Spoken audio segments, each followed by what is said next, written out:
जी, परम वंदनीय संत समाज, साध्वी समाज, निर्छिर विवेकी सत्संग प्रेमी सज्जनों, भक्तिमय माताओं, बड़े सौभाग्य की बात है कि हम सब कबीर आश्रम में बैठे हैं और कबीर आश्रम में बैठ करके संतों के दर्शन कर रहे हैं और सतगुरु कबीर साहब के वाणी का हम सब स्मरण कर रहे हैं।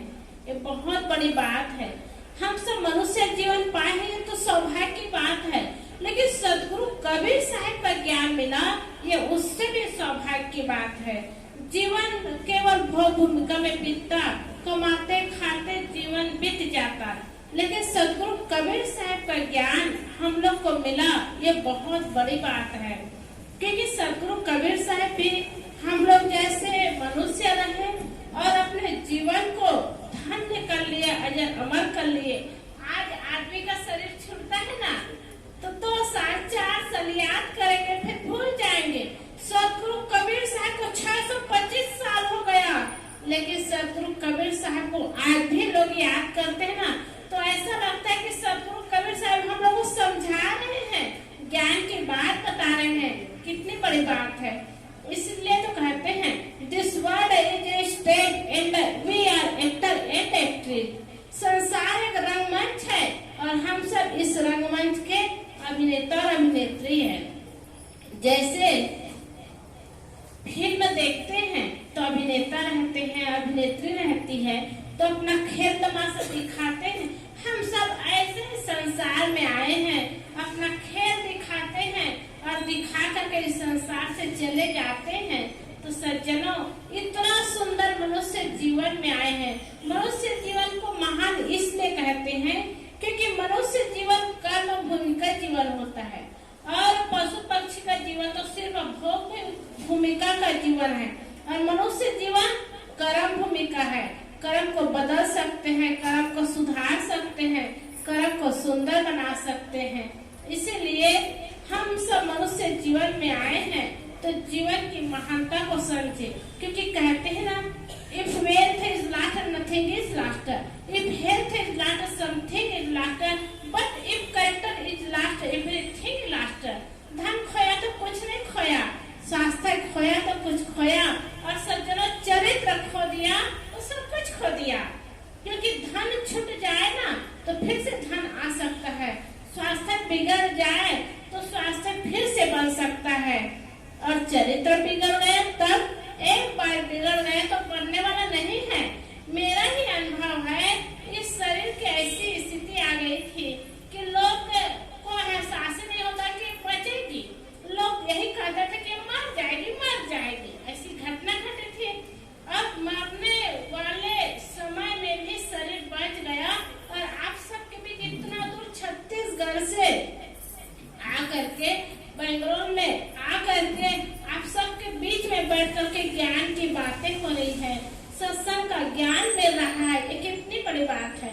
तो धन खोता है तो कुछ नहीं खोता, शरीर खोता है तो कुछ खोता है। और सज्जनों, चरित्र खो गया ना, बिगड़ गया तो सब कुछ बिगड़ गया। इसलिए सुंदर जीवन को बनाने के लिए, चरित्र को सुंदर बनाने के लिए ऐसे सतगुरु कबीर साहब के महान ज्ञान जो मिला है उसको अपने जीवन में उतारे और उस मार्ग में चले तो निश्चित है जीवन सुंदर बनेगा, जीवन सुखमय बनेगा। क्योंकि हम सब 40 दिन के लिए तो आए हैं। इस आश्रम को बनाने वाली माता देखो, आज उनका नाम अजर अमर हो गए। जब तक ये आश्रम है उनका नाम चले रहे और वो साहेब जी जो यहाँ रहे उनका भी नाम चल रहा है। भले संत नहीं है, भले माता भक्तिमती नहीं है, लेकिन उनका नाम अजर अमर हो गया ना। जब तक ये आश्रम रहेगा उनका नाम रहेगा। हम लोग को भी चाहिए कि अपने जीवन में ऐसा कर्म करे, ऐसा रास्ता बनाए, ऐसा जीवन जिए ताकि अपने रहते रहते जीवन का एहसास हो कि मैंने अच्छा काम किया है। हम सबको चाहिए कि एहसास करें अपने आप में कि हम अच्छा काम किए हैं, अच्छा मार्ग अपनाए हैं, महापुरुषों के ज्ञान को अपने हृदय में धारण किए हैं। तो निश्चित है धीरे धीरे जीवन सफल होगा, जीवन सार्थक होगा। तो हम सबको चाहिए कि कमाने खाने सोने में तो जीवन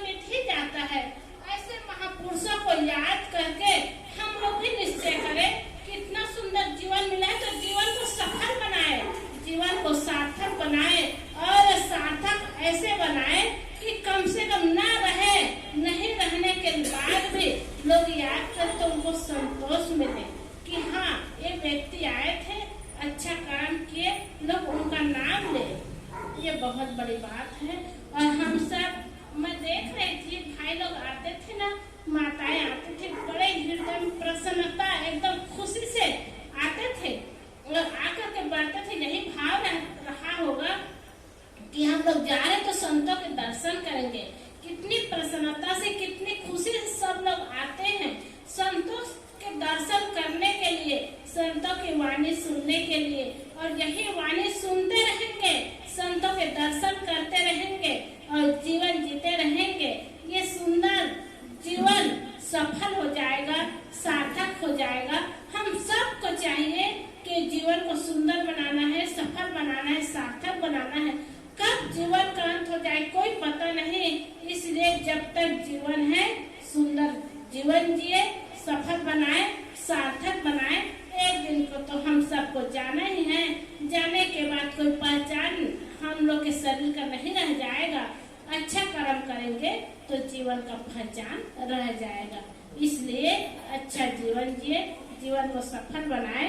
और संचालक महोदय लोग बैठे ना, इन लोग को देख करके अच्छा लगता है, क्योंकि हम लोग बोल रहे हैं ना, हिंदी में बोलते हैं, ये भाषा तो बोल ही नहीं पाते, लेकिन एक लोग सुनते हैं, सुन करके सब लोग को समझाते हैं, समझाने का प्रयास करते हैं। यहाँ की भाषा में कितना ध्यान से सुनते हैं और सुन करके आप सबको समझाना चाहते हैं कि ये क्या कर रहे हैं, क्या कहते हैं। कितनी बड़ी बात है।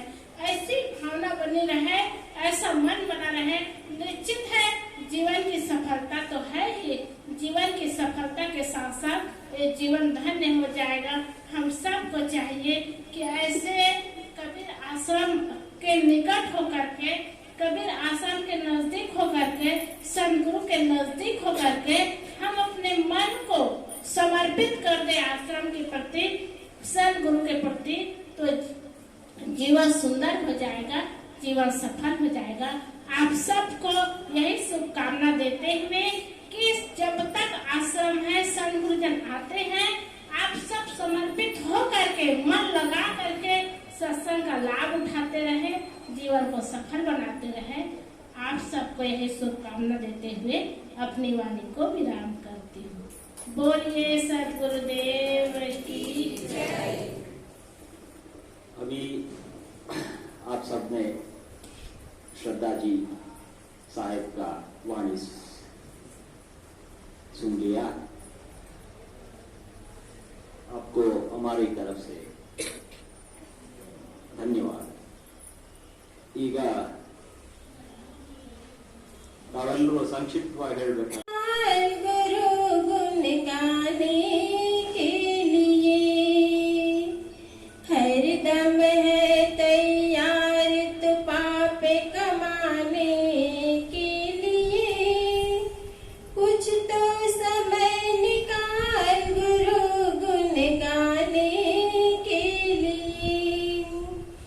गर्भवास में कॉल किया था, नाम जपो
बोलिए सदगुरुदेव की जय।